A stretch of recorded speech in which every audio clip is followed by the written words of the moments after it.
avec lui. Les gars, cette histoire se passe en Thaïlande, c'est une dinguerie. On peut même dire que c'est une Shalom, shalom, peuple de Dieu. C'est grave. Je vous assure, c'est très grave. Voilà une femme qui a décidé d'avoir sa part de mari, c'est plutôt le gorille. Et au point où elle a même accouché. Où va le monde?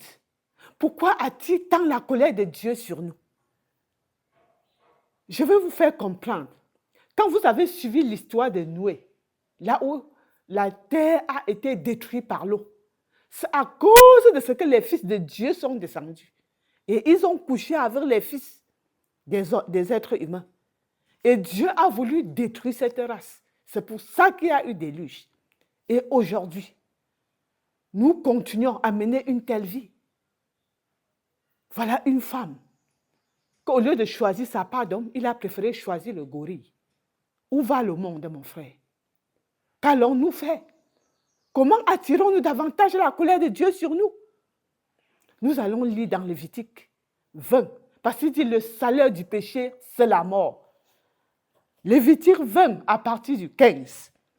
Si un homme commet un adultère avec une femme mariée, s'il commet un adultère avec la femme de son prochain, l'homme et la femme adultère seront punis de mort. Si un homme couche avec la femme de son père et découvre ainsi l'adultère de son père, cet homme et cette femme seront punis de mort. Leurs sangs retomberont sur eux.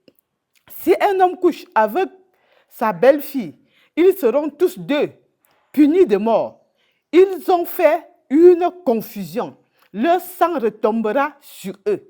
Si un homme couche avec un homme, comme on couche avec une femme, ils ont fait tous deux une chose abominable. Ils seront punis de mort. Leur sang retomberont sur eux. Selon les filles et leurs mères, vous méritez d'être brûlés selon la Bible. Au temps de Moïse, vous n'avez pas d'excuses. Mais soyez contents parce qu'avec la grâce de Dieu et Jésus-Christ, il vous a donné une chance. Que si tu as commis de telles abominations, de telles immoralités, vraiment, il faut te repentir. La Bible t'interpelle en cette matière de te repentir. Il dit encore, si un homme couche avec une bête, il sera puni de mort et vous tuerez la bête.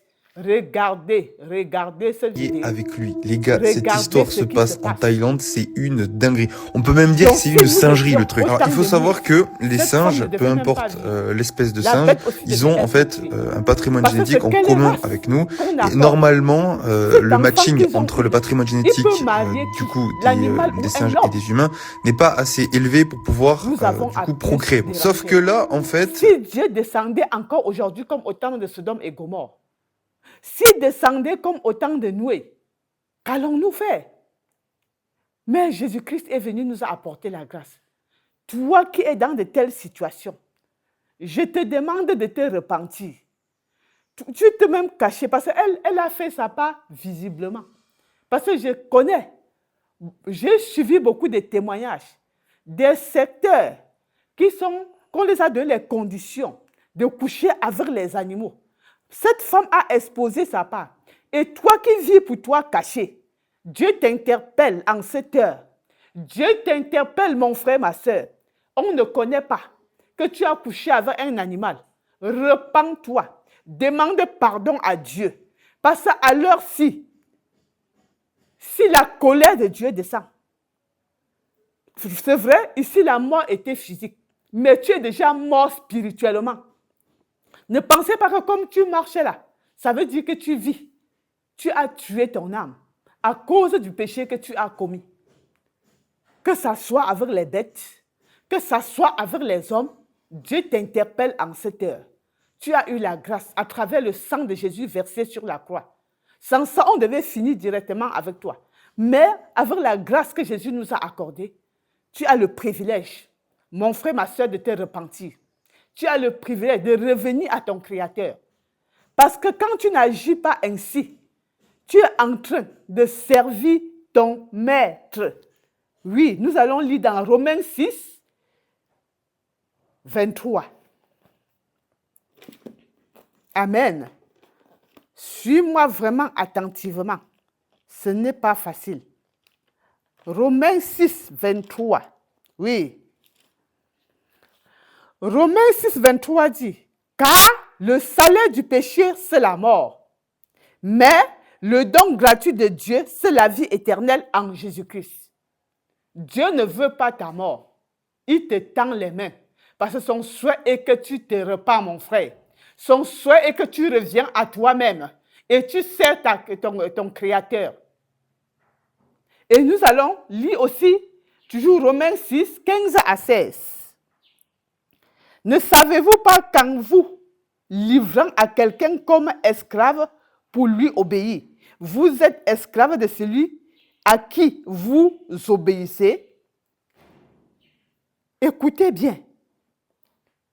Ne savez-vous pas qu'en vous livrant à quelqu'un comme esclave pour lui obéir, vous êtes esclave de celui à qui vous obéissez, soit du péché qui conduit à la mort, soit de l'obéissance qui conduit à la justice. Donc, quand tu obéis à la vie du péché, n'oublie pas que tu es en train d'obéir comme ça au diable. Tu es devenu l'esclave du diable. Donc, quand tu obéis, parce que personne ne t'a jamais poussé pour que tu pêches, c'est quelque chose que tu t'assois, tu réfléchis, tu mûris, et toi-même tu te lèves, tu portes tes pieds pour aller faire. Et Dieu te dit en cette heure que ne connais pas que quand tu es en train d'agir ainsi, tu es en train d'obéir au diable. Donc, à chaque fois, quand tu pars pour pécher, tu es esclave du diable. Tu es esclave du péché. Et c'est pour ça qu'on dit le salaire du péché, c'est la mort.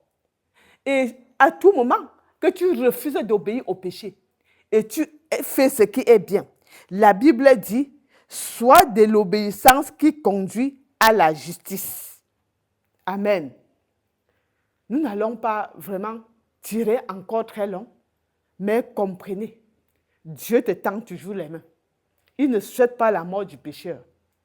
Même comme le salaire du péché, c'est la mort. Dieu veut te voir changer. Quitter le camp des ténèbres à la lumière.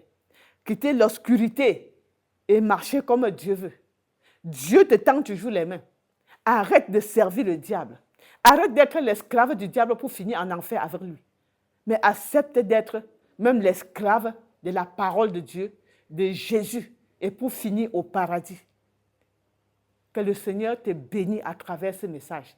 Que toi qui m'écoutes, qu'une grâce particulière te soit accordée, de changer ta façon de faire, de revenir à ton Créateur. Au nom de Jésus le Sauveur, Amen.